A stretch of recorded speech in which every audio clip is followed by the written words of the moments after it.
NTN Televisión, lo que tienes que ver.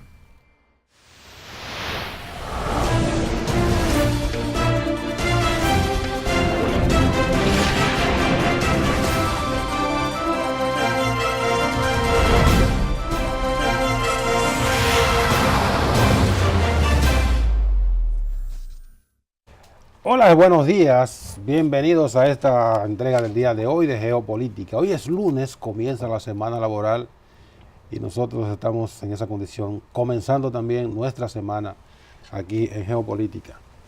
Hasta las 12 del mediodía estaremos viendo los temas más importantes ocurridos en las últimas horas en el país y en el resto del mundo. Hoy en la compañía del licenciado Manuel Brito, miembro del Comité Central del Partido de la Liberación Dominicana, comunicador, pero sobre todo amigo mío, que esa es la mejor condición que él tiene. Vamos a hablar con él este día algunos temas de los más relevantes, tanto en la política nacional y en la política nacional dentro del Partido de la Liberación Dominicana, pero también viendo temas de nuestra geografía continental.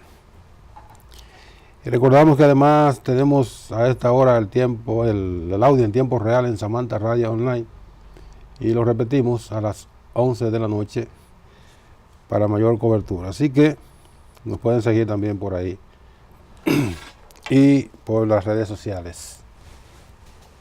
También están nuestros contenidos disponibles en poco tiempo. Vamos a ver cómo están las condiciones del tiempo para este comienzo de semana laboral. Dice la Oficina Nacional de Meteorología que está pronosticando que la vaguada que incide en el país continuará este lunes, incrementándose la nubosidad después del mediodía, lo que provocaría aguaceros dispersos. Según la ONAMED, estos aguaceros estarán moderados con tronadas aisladas y posibles ráfagas de viento hacia las provincias que quedan ubicadas en el norte, en el nordeste, sureste y la cordillera central por la llegada de una nueva vaguada. El cielo en el resto del país estará predominando condiciones de poca nubosidad y escasas lluvias, y aquí hay dos zonas que meteorología pronostica más lluvias. Llovió algo, me refiero al nordeste, que eso incluye San Francisco de Macorís, Samaná, Nagua, y en el sureste, que incluye la capital de la República, aquí donde no sembramos muchas cosas, pero también puede estar San Cristóbal y también puede estar Monte Plata, puede estar también Peravia. Entonces ahí en estos lugares sí hay producción agrícola y pecuaria que necesitan de la lluvia. Bueno, vamos a ver entonces que llueva. Por favor, señor, tira agua. No te vayas a pasar como el cuento del profesor Juan Bosch de 2 pesos de agua, que después cayó tanta agua que doña, ¿cómo se llama, don Brito? Doña, la que ofreció los 2 pesos de agua en el cuento. Un hombre de esos raros de los campos, no Colaza, no, pero algo así. ¿Cómo se llama la señora? Bueno, los 2 pesos de agua del cuento del profesor Juan Bosch. Señores, bueno, antes de lo que voy a decir, para que también lo comparta nuestro invitado Manuel Brito. Buen día, Manuel. Buenos días, Nelson. Buenos días, el país. Viendo una sociedad y el mundo con una agenda social, política, económica bastante activa. Muy dinámica. Muy dinámica. Sí. Con altas, bajas, luces, sombras, como es la marcha en estos tiempos del mundo. Así es. Antes de entrar en los temas nacionales, los temas del Partido de la Liberación Dominicana, yo voy a leer esto para que lo compartamos con Manuel Brito, porque lo estuvimos hablando antes de salir al aire.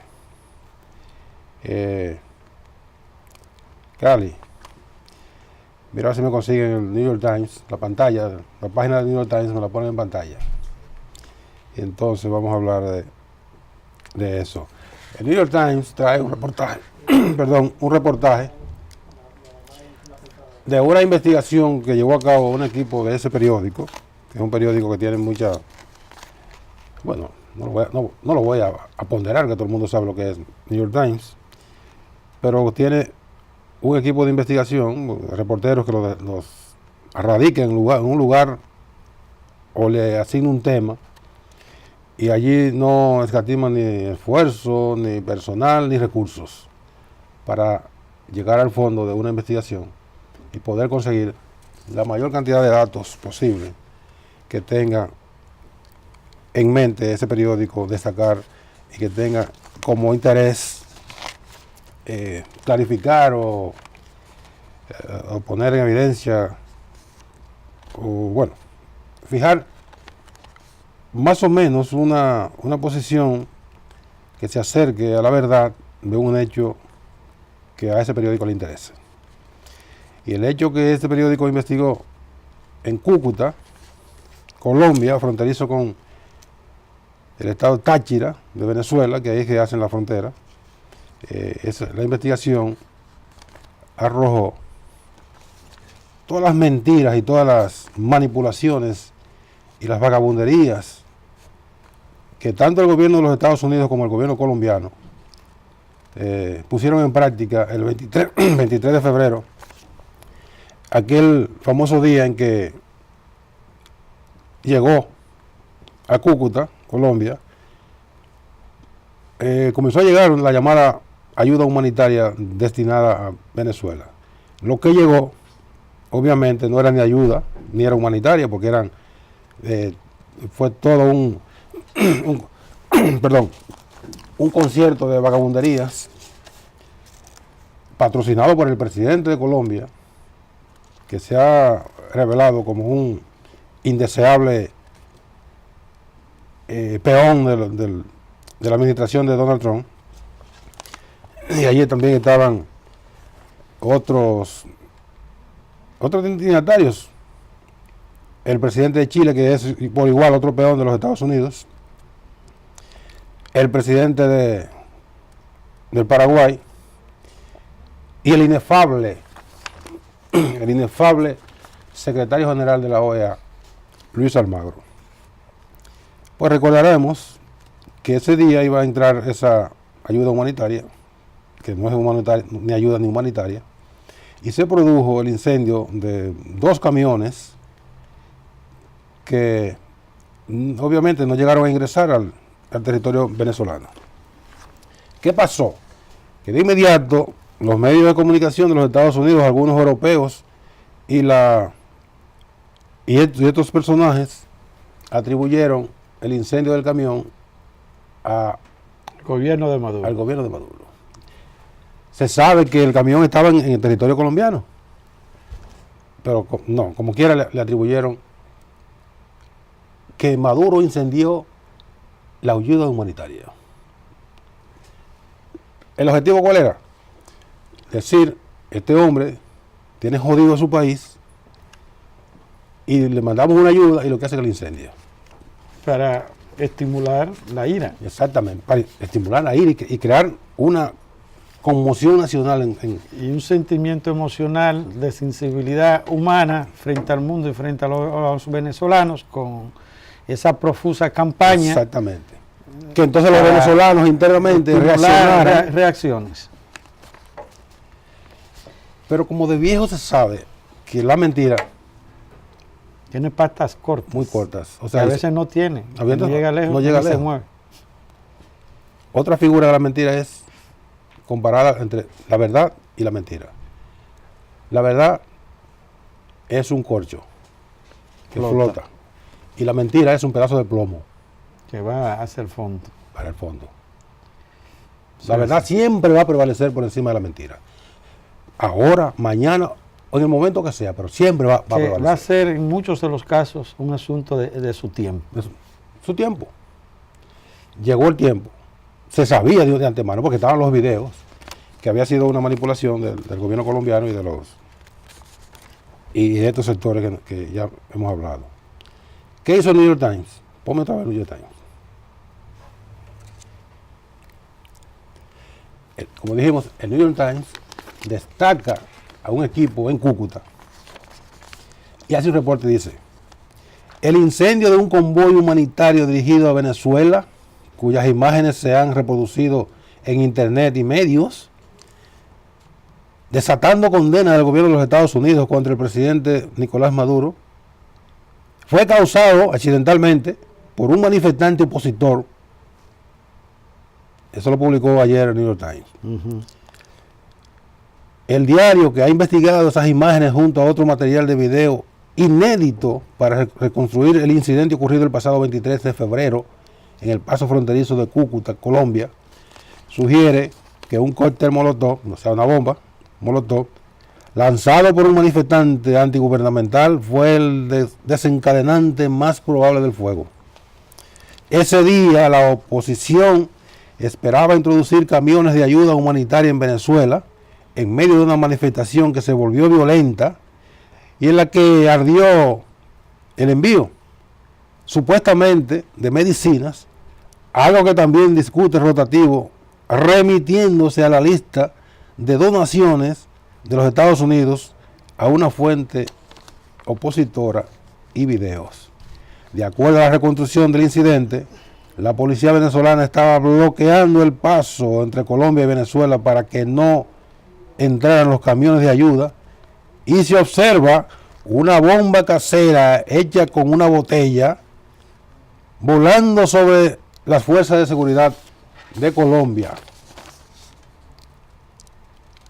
Comprobando los videos distribuidos a los medios distribuidos y los videos inéditos, el New York Times señala cómo en el aire se desprende parte de ese cóctel molotov en llamas y un trozo cae cerca del camión que unos minutos más adelante estará incendiándose y extendiéndose a otros camiones que también fueron incendiados.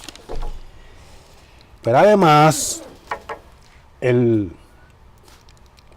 video que analizó el New York Times muestra 13 minutos que el gobierno colombiano le cortó a ese video para que no tuviera, para que no la construcción, para que no se siguiera la secuencia de la lo que ocurrió construcción ahí. de los hechos. Exactamente. Una vulgar mentira. Sí, mira, la verdad es, Nelson, que el hecho, en el momento en que se produjo el incendio, podía crear una confusión en contra del gobierno de Maduro, Sí. en el sentido del ambiente y la posición y la guerra informativa que había en ese sentido. Y la tensión que había. Que había en la tensión con respecto a atacar al gobierno de Maduro, más si el gobierno se ha resistido a la penetración de esas famosas ayudas, sí, bajo el argumento de que era una manera de crear en esa coyuntura la invasión y crear unas condiciones que ahí iba a estar el regalo envuelto, una serie de situaciones. Para que ocurriera cualquier cosa. Para que ocurriera cualquier cosa y alimentar en un posicionamiento de una serie de logísticas que permitiera las acciones que se pretendían hacer. Pero hay un elemento que a veces los que no somos expertos en un determinado tema, viendo determinados hechos en cualquier aspecto, uno ve algunas situaciones que en la dinámica los expertos no lo ven. Y te digo esto en el sentido de que en mi caso particular he venido siguiendo el caso Venezuela, no desde el punto de vista de la última situación, de las últimas situaciones con Maduro, sino desde el momento mismo de Chávez, desde su campaña.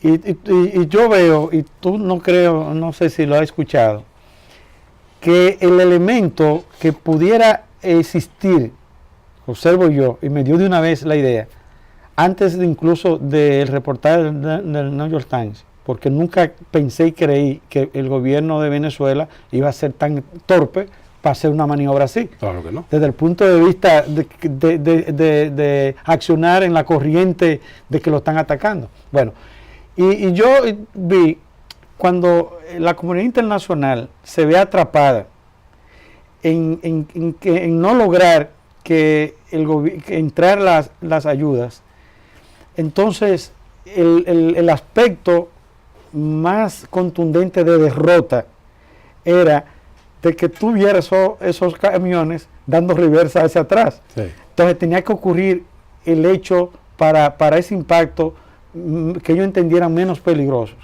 o de confusión, y era producir el incendio para decir que las ayudas no entró y que el gobierno de Venezuela la quemó, que tú venir como un corderito después que tú estás de Bravucón, donde está directamente Estados Unidos desafiando eso, que estamos hablando de la potencia más grande del mundo. Que esa ayuda va a entrar de todas maneras. No sé si tú me entiendes. Entonces había que buscar el mal menor. Claro. ¿Cuál era el mal menor? Que se incendiara y que se produjera la confusión que lo hiciera el gobierno de Maduro. Entonces ya no hay condiciones, ¿verdad? Entonces no hay condiciones, entonces se justificaría que la condición sine qua non de que no pudo entrar, independientemente de que estaba el forcejeo, el tumbar pulso de que va a entrar o no va a entrar, no porque el gobierno de Venezuela venció y manejó perfectamente desde el punto de vista de seguridad y de resistencia la entrada, sino que no entró porque el tiempo de entrada, a la margen de ese forcejeo, fue porque la quemaron. Sí. Claro. Es como algo entendible. No. Un guión perfecto. Un guión perfecto que no le ha salido bien. Y este hecho le va a permitir, dependiendo cómo el gobierno de Venezuela, no solo en su resistencia desde el punto de vista del sector civil, de su militancia del partido, de las Fuerzas Armadas, nuclea alrededor del presidente Maduro en esta lucha, sino también desde el punto de vista que lo han venido manejando bien a nivel de redes sociales, sí, porque es donde no hay muchos controles, sí, ahí no hay manipulación para manipular, porque tú te conviertes en tu periódico, sí, tú te conviertes en tu canal de televisión como ciudadano, exacto, no importa en cuál parte del mundo. El periodismo ciudadano agresivo, y entonces ahí le ha ganado indudablemente Venezuela la pelea, porque en términos, no vamos a decir ideológicos, sino vamos a verlo desde el punto de vista social, desde el punto de vista de solidaridad de los grupos sociales y políticos.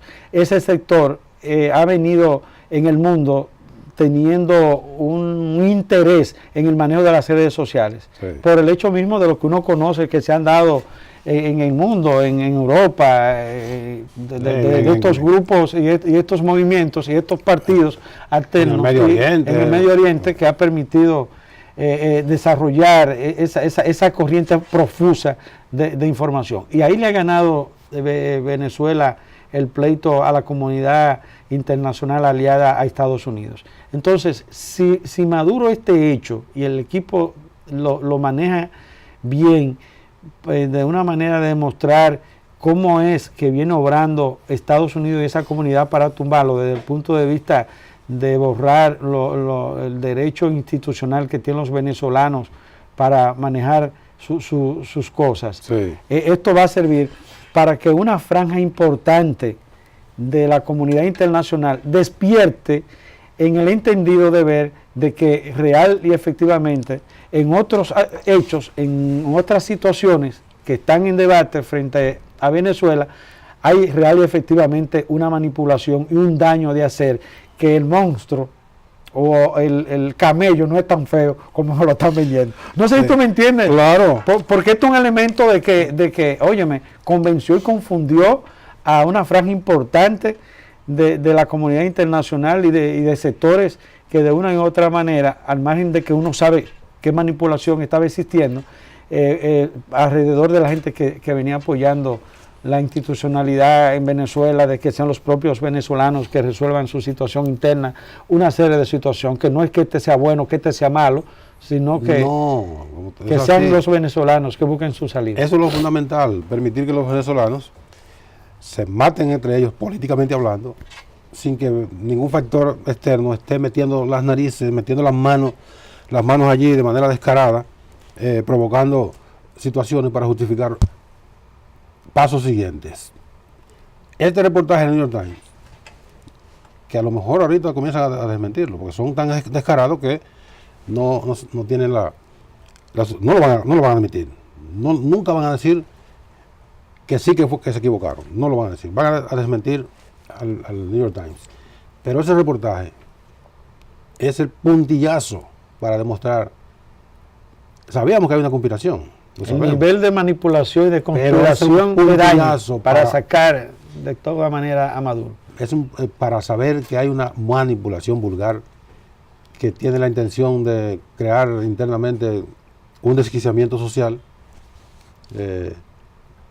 crear una situación explosiva que pase de las manifestaciones que se vienen celebrando periódicamente tanto opositores como gobierno, que pase de esos episodios que son normales en la democracia a un enfrentamiento en que se produzcan varios muertos, no en las guarimbas y la cosa que son propias y es la naturaleza de Venezuela. Es la dinámica de cualquier país donde hay una confrontación. No, y Venezuela ya está inmune el gobierno de ese asunto. Exactamente, no quieren eso.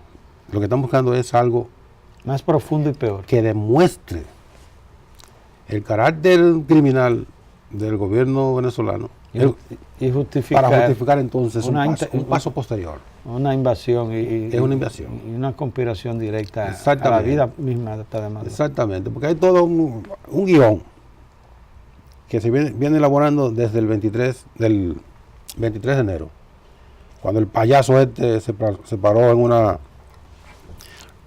tribuna democrática, en una tribuna de cosas, y se juramentó él. Nadie se juramenta a sí mismo. Sí. Alguien lo juramenta. Claro. Bueno, pero ese juramento. Yo asumo la prerrogativa de jefe de Estado, de presidente interino. No ha sido ni una cosa ni la otra. Lo que ha sido es un payaso para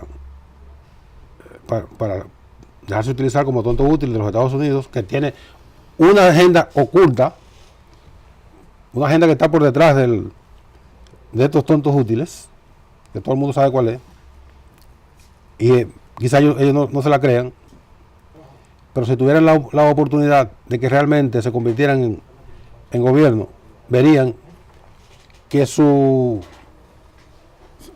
predominio va a ser efímero, claro, porque entonces entraría la agenda real de los Estados Unidos. Claro, y hay un ambiente, Nelson, cuando uno está... Vamos a la pausa y bueno, y volvemos con el tema y con otros temas importantes. Entonces, venimos ahora a seguir hablando con Manuel Brito y analizar estos temas que venimos conversando con ustedes.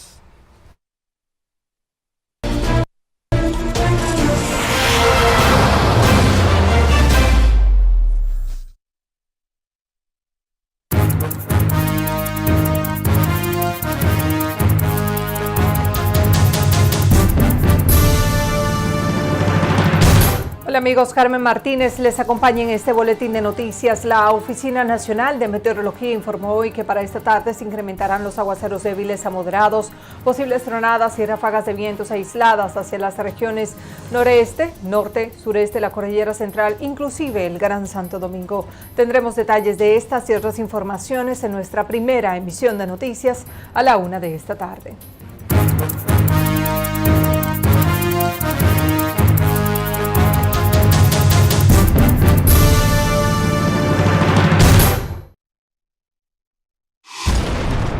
EN Televisión, lo que tienes que ver.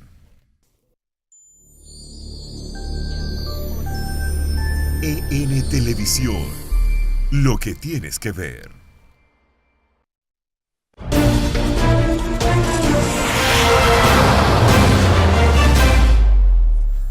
Seguimos este día. Vamos a redondear, Manuel, el tema de Venezuela.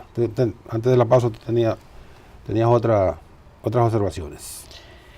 Sí, era que nos referíamos al aspecto que te iba a señalar, de que la comunidad internacional ha visto en Guaidó, es lo que percibo desde aquí, que no ha sido la persona ideal, al margen de que se ha montado en el lomo del camello bajo el criterio de que él es el presidente de la Cámara Baja del Congreso, que automáticamente por las leyes venezolanas se le correspondía, en ausencia de una situación, en caso de que se hubieran dado los elementos que plantea que configura el momento para un interinato. Para un interinato que no se han dado, ni tampoco era la razón para ese interinato. Ajá. Sino que se creó y se justificó interpretándose la Constitución, las leyes venezolanas, bajo ese ambiente, por la agenda que se viene de salir de Maduro. Eso es correcto.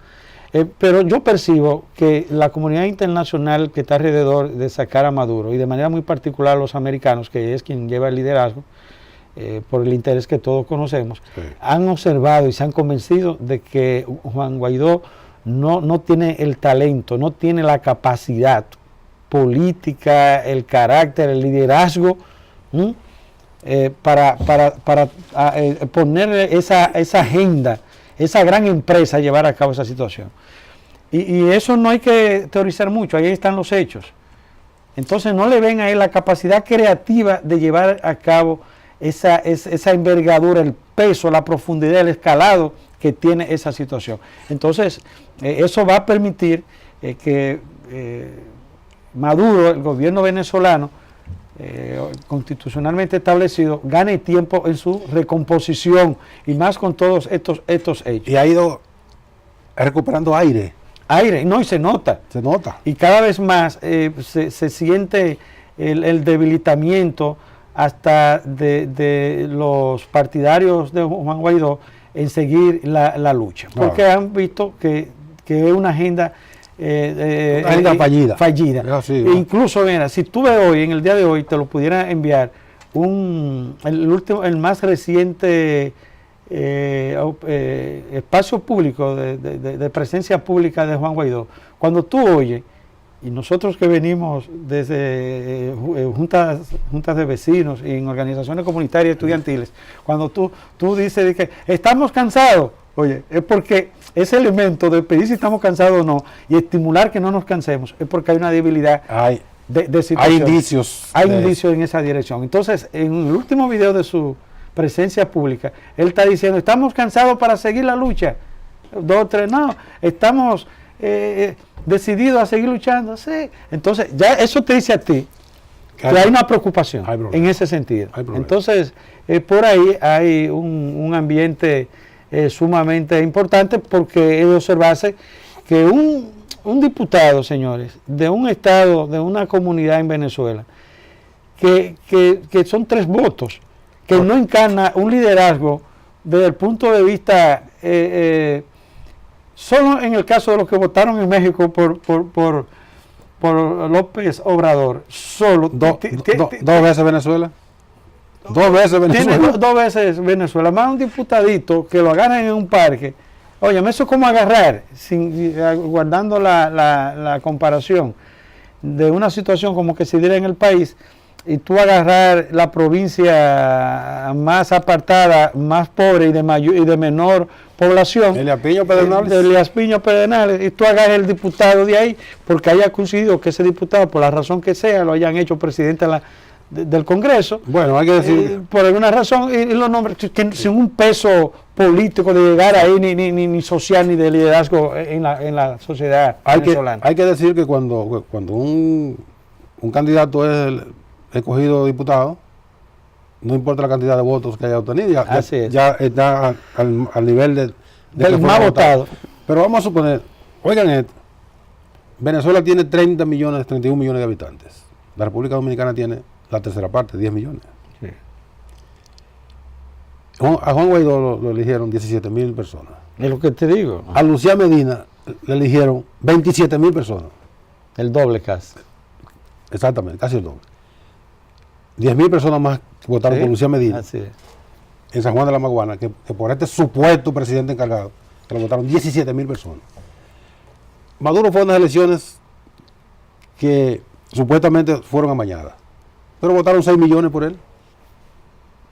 6 millones. Que sacó por encima del... Y por los demás partidos, porque habla muchísima tontería y muchísimo disparate y manipulaciones de que fueron unas elecciones de mañana, pero Usted le dio la oportunidad de que vayan y no lo votaron. Incluso plantearon de que no, para esta fecha, a raíz de la conversación en la República Dominicana, y se la movieron. no queremos que se produzca la selección. Ok, ¿para qué fecha ustedes quieren? Para el 25 de diciembre, por decir una fecha. Vamos, para que estén cómodos. Entonces ahí, no, nosotros no vamos a participar. Porque tenían el ambiente no favorable para una participación exitosa. Pero fueron partidos opositores y consiguieron casi 3 millones de votos los opositores. Así es. Entonces, ¿eso eran hormigas o eran marcianos? Eran venezolanos. Claro. Lo que ocurre es que había ya una configuración, había una premeditación de la comunidad internacional, la llamada comunidad internacional, que es mal llamada comunidad internacional, para no reconocer las elecciones del 20 de mayo que religió y ese a Nicolás comportamiento de abstenerse, porque iban a tener de manera institucional, legal, si participaban, una derrota que lo iba a evidenciar y lo iba a sentar en la silla, ¿verdad?, de la realidad. Sí. Entonces quisieron añadirle, como tú muy bien observas, el no participar para no exponerse a esa derrota como Dios manda. Y segundo, para una manera de no reconocer ese triunfo y crear una crisis en el proceso electoral de que las elecciones fueron amañadas, de que no hubo un proceso realmente transparente, de que la oposición no participó. Entonces, que crear ese ambiente, ese tinglado, que no fue que el gobierno de Venezuela le impidió a nadie, ni le reconoció el espacio a nadie que participara. No, el hecho de que ellos veían que no iban a tener la carta de ganar. Todos los partidos que quisieron participaron. Henry Falcón, por ejemplo, que fue el que más votos sacó. Sacó ¿cuántos votos? Sacó el 18% de la votación. Es 18% de la votación en cualquier parte, no es un candidato minoritario. No, es de respetarse. Es un candidato de respeto. Y los demás juntaron alrededor de un 34%, de un 32%, que fue lo que sacó la oposición, de venezolanos que fueron a votar en contra de Nicolás Maduro. Entonces, pero ya tenían... Porque eso era parte de ese guión. Dentro de la agenda... Y creando ese ambiente de crisis. Dentro de la agenda tenían la predeterminación de no reconocer a Nicolás Maduro. Vamos a ver la información, porque mucha gente dice que el chavismo no tiene gente, que es una dictadura. Si fuera así, al margen del apoyo de los guardias, ya tuviera Maduro tuviera tumbado. Porque los guardias también entran en sintonía con el pueblo. Claro. Porque los guardias no es verdad que van a tomar una decisión a nombre de guardias y saben que también ellos van a durar poco. Porque el pueblo lo sabe. O tienen que matar mucha gente. Tiene que haber siempre un poco de... Ellos lo hacen porque están observando que verdaderamente el chavismo, aún todas estas situaciones muy anómalas y muy... La misma situación propia que tiene Venezuela, por la razón que sea difícil. En ocasión del sabotaje que produjeron al sistema energético, que obviamente fue un sabotaje, eso está, es cuestión de días para que se demuestre que fue un sabotaje y de dónde vino el sabotaje. Vamos a ver cómo reaccionó ayer la gente en Venezuela.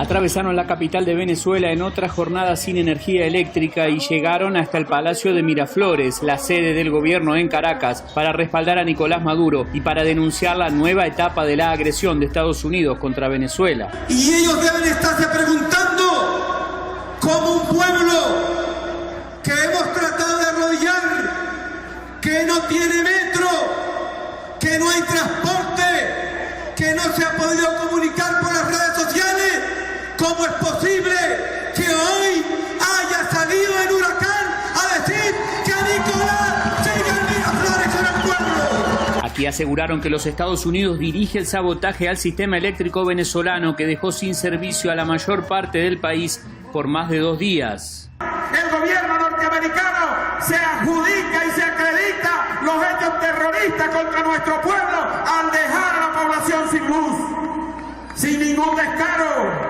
Dicen ellos que nos quedaremos sin alimentos, que nos quedaremos sin luz, que nos quedaremos sin electricidad, sin agua, sin gasolina. Lo que no pueden hacer ellos es quitarnos la dignidad, porque la dignidad del pueblo chavista no podrán ellos con nosotros. El presidente cerró el acto y recordó que el 9 de marzo es el día del antiimperialismo en Venezuela.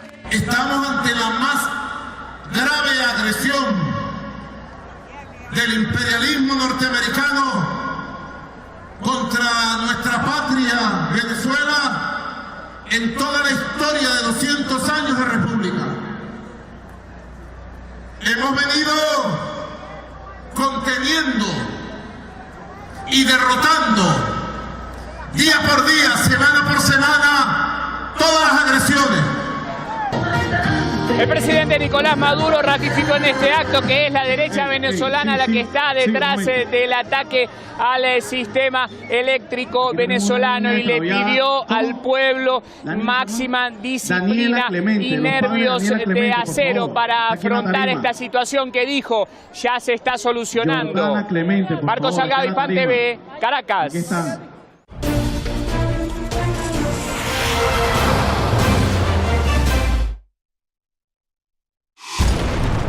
EN Televisión, lo que tienes que ver.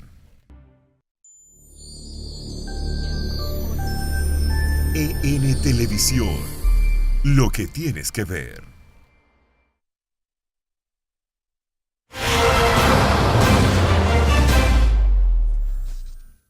Bien, seguimos en geopolítica ya en la recta final. Hemos hablado bastante de Venezuela. Vamos a hablar ahora de la situación política en la República Dominicana, Manuel. El Partido de la Liberación Dominicana, en su comité político, el pasado lunes, sorprendió a mucha gente cuando se planteó que iban a solicitarle a la Junta Central Electoral que le permitiera la celebración de la primaria con un padrón semiabierto. Cuando días antes, meses antes, o sea, en octubre, el 26 de octubre, ustedes aprobaron, y ustedes, porque tú eres miembro del comité central, Sí. el padrón abierto, con la Junta Central, primaria con el padrón de la Junta Central Electoral. Tú sabes que con esto yo pienso, Nelson, que ha habido un poco de confusión en lo que es el debate del tema, en el aspecto que tiene que ver cuando se habla de que las primarias deben ser abiertas. Y en términos general, lo que se trata es que son unas primarias, ¿verdad?, con el padrón de la Junta, que no sean con los padrones de los partidos, y que esté bajo la administración directa el personal de las mesas como garantía, y quien va a contar y quien va a declarar ganador o perdedor es la Junta Central Electoral. Sí. Entonces, en ese esquema, estamos percibiendo el contenido del término primarias abiertas, de que las cosas son así. Pero entra en ese criterio un elemento que debe ser entendible. ¿Qué interés pudiera tú tener en el ejemplo hipotético de que tú seas de un partido opositor al mío en el día y la fecha en que yo esté celebrando mis primarias?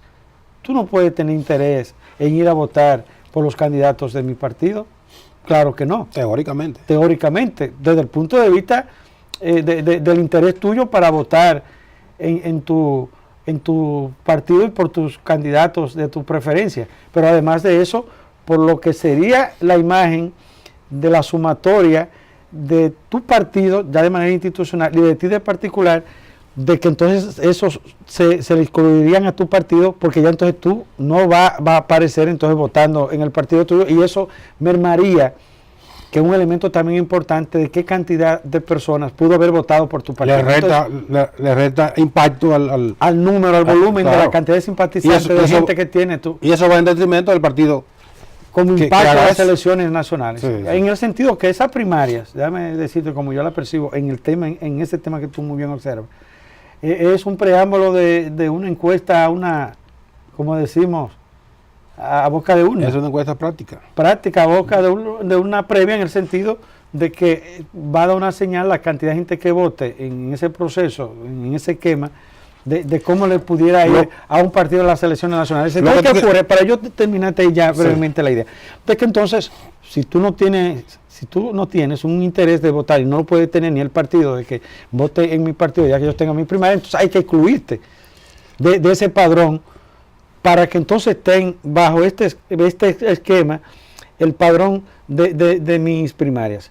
Mis militantes, porque son los interesados en ir a votar por mi partido y por mis candidatos, y los que son apolíticos desde el punto de vista de percibirlo, de concebirlo, de que no están inscritos en ningún partido. Entonces, lo que tú planteas es el padrón de la Junta y el padrón abierto para el proceso. Lo que tú planteas es, por ejemplo, el PRM va a participar con su padrón cerrado. O sea, son los militantes del PRM. Pero ocurre que irán... Tienen primarias abiertas, No, desde el punto de vista del PRM, el PRM por el PRD no.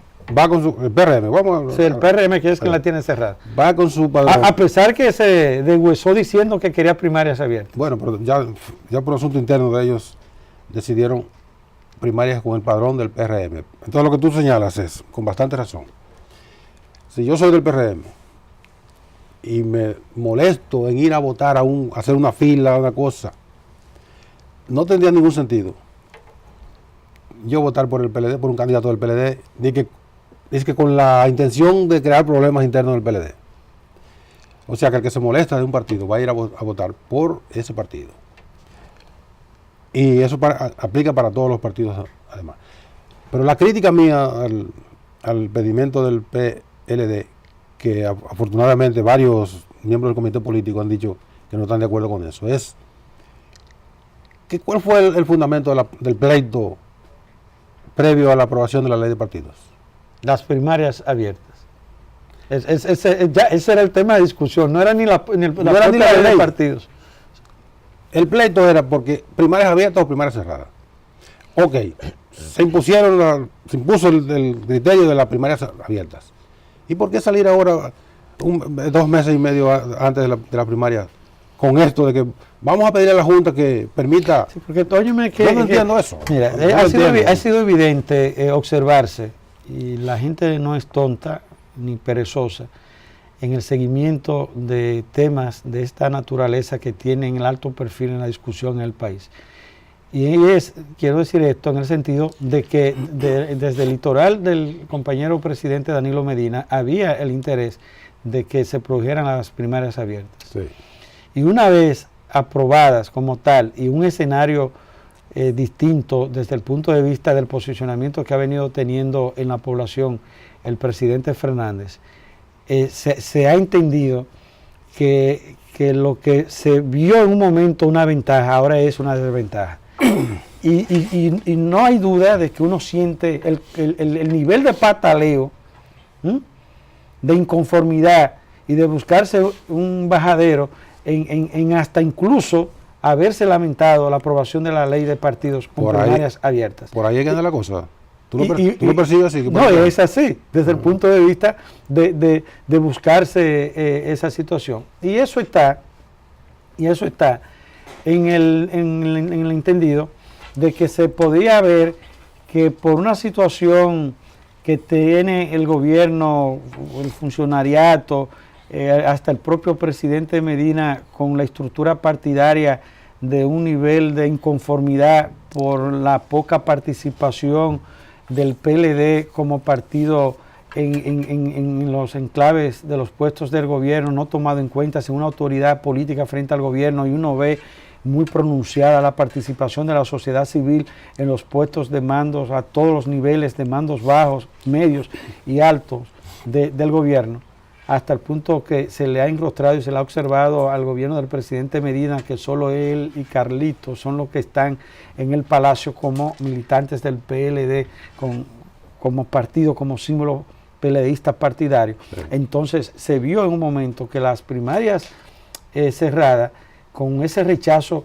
que pudiera tener el gobierno, el funcionariato y el propio presidente, era un elemento letal para unas primarias cerradas para favorecer a Medina. Y se estimuló en un momento entonces que las primarias abiertas pudiera ser su carta de triunfo. A verse, como te he dicho, el posicionamiento, la fortaleza del presidente Leonel Fernández, entonces se ha observado hacia adentro y hacia afuera, en este caso ya hacia afuera, porque hacia adentro esa partida está ganada, y hacia afuera aún mejor todavía se ha ido evidenciando la popularidad con esta dinámica de la agenda que está desarrollada en todo el país a nivel internacional el presidente Leonel Fernández. Entonces se ha visto un shock de que la situación fue un error desde el litoral de Medina el que se haya aprobado la ley de partidos con las primarias abiertas.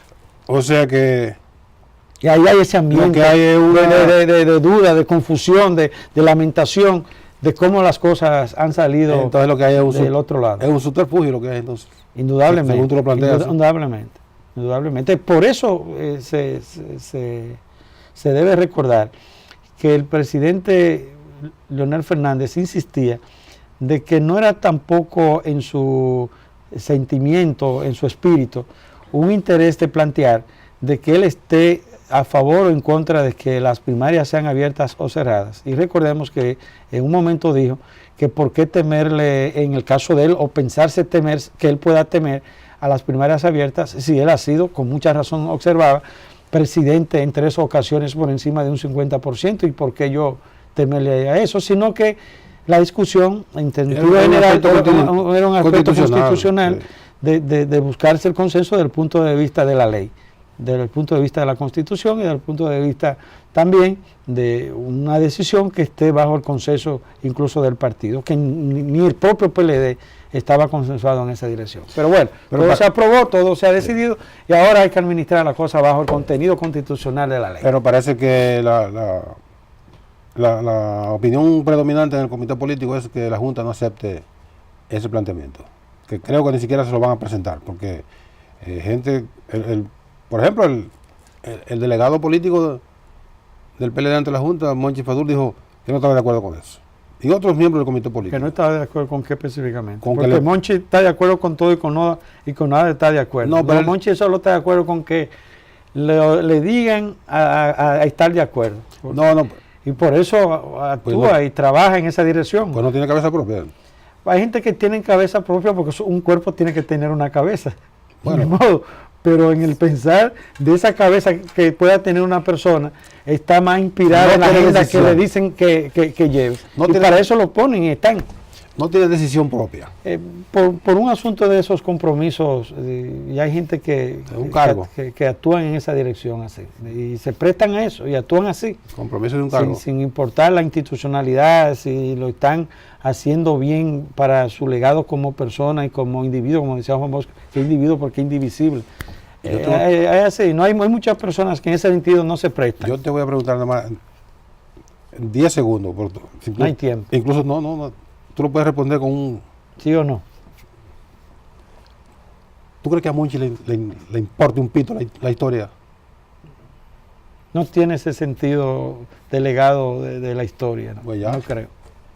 Indudablemente. ¿No más palabras? Sí, eso es así. Gracias, Manuel. Gracias a ti. Hemos hablado hoy en el día de hoy, lunes, con Manuel Brito, miembro del Comité Central del PLD, comunicador y amigo mío. A ustedes gracias por su atención. Mañana, Dios mediante, a las 11 de la mañana, otra entrega de Geopolítica. Sigan con EN Meridiano.